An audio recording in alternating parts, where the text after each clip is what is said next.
We're here in Nesawanga Creek Nature Preserve doing a little bird banding.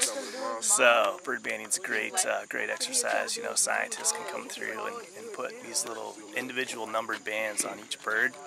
So we identify the species. We can figure out sometimes whether it's a male or female. Slap a band on there, let it go, and then hopefully we catch that same bird later, or somebody else catches that bird, you know, on down the line somewhere, maybe migration. You know, banding's a great way to figure out where birds are going.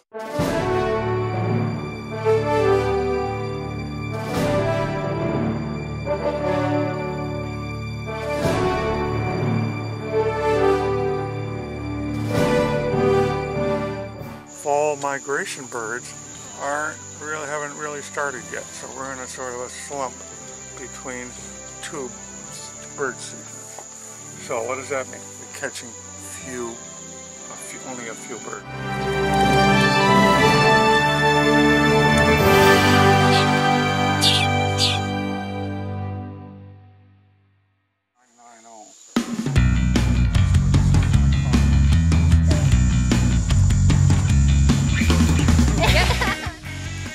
We're using the iPod playing the Prothonotary warbler call over and over, trying to chum in a Prothonotary so they get tangled up into our nets, but we didn't catch anything, so maybe the Prothonotaries have all migrated south for the winter already. What's this? What song is on the track? Prothonotary warbler, 674.